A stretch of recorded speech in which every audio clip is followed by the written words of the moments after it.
प्यारे बहनों और भाइयों, मेरा नमस्कार स्वीकार हो। देखिए, आज हम अध्यात्म क्षेत्र में आपको बताएंगे कि अगला जन्म शुभ योनि कैसे प्राप्त करें। अगले जन्म में हम शुभ योनि यानी मनुष्य योनि कैसे प्राप्त करें, इसका विषय है। तो इसमें ध्यान देकर के सुनिए कि देखिए, शास्त्रों के अनुसार 84 लाख योनियां बता रखी हैं।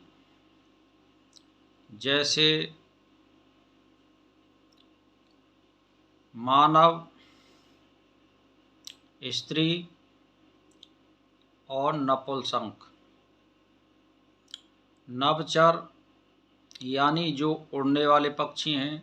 सरीसृप जो रेंग कर चलने वाले हैं। पशु जो 4 पैरों से चलते हैं। और कीट पतंगे,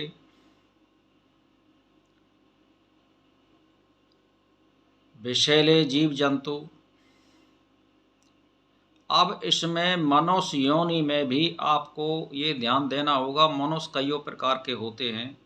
जैसे आपने देखा होगा कि बहुत से मनुष्य या स्त्री रोड पर डोलते रहते हैं और उन्हें कोई परमात्मा का ज्ञान नहीं है कि हमें क्या करना है क्या नहीं करना है, और बस वो जानवरों को मारते रहते हैं और खाते रहते हैं। बस उन्हें केवल पेट से मतलब है और कोई लेना देना नहीं है। ना वो अपने बच्चों को कभी पढ़ाते हैं और ना वो खुद पढ़े होते हैं। मनुष्य वो भी हैं, और एक मनुष्य वो भी है जो दूसरे मनुष्यों की सेवा करते हैं।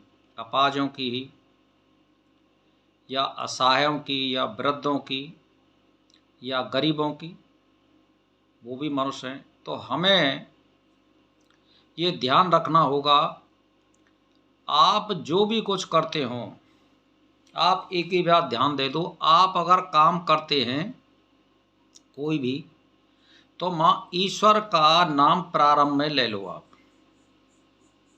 कोई भी काम कर रहे हो, आप घर गृहस्थी का जो भी कुछ है, आप जब काम करते हैं, जब आपको याद आ रहा है काम करते समय, तब भी उसका स्मरण कर लो। आप अपने मंत्र का जाप करते रहो।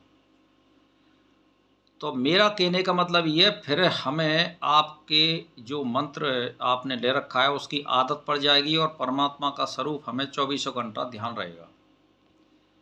तो इसमें सभी शास्त्रों में ये बताया गया है कि अंतगता सुमता, यानी जिसका अंत समय पे मन जहाँ होता है उसको वहीं पर जन्म मिलता है।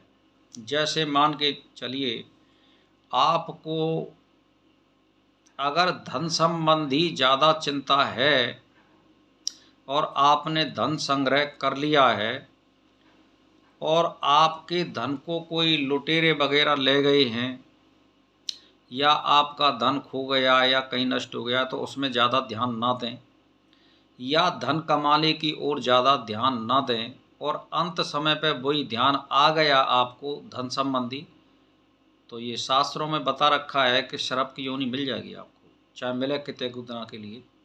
तो इसीलिए कभी अपने परिवार से, स्त्री से, बच्चों से मोह नहीं करना चाहिए, और एंड यानी अंत समय पर किसी को याद नहीं करना चाहिए सिवाय परमात्मा के। यानी हमें खाते पीते डोलते आदत डालनी चाहिए, क्योंकि बहुत से मनुष्य ऐसे होते हैं अंत समय पर बोल ही बंद हो जाता है, उनकी चेतना ही खत्म हो जाती है। तो देखो, जब चेतना ही खत्म हो गई तो वो प्रारब्ध का खेल है। अगर आप कि जब चेतना काम कर रही है तो आप कुछ भी मत सोचिए, किसी को मत देखिए, केवल परमात्मा का मन ही मन में आप उसका ध्यान करते रहिए। तो जो भी गति मिलेगी वो शुभ गति मिलेगी। जैसे कर्म किए उसके अनुसार आपको गति मिलेगी, और निश्चित बढ़िया मनुष्य योनि मिलेगी, परिवार भी अच्छा मिलेगा और आपके लिए सुख और सुविधाएँ मिलेंगी।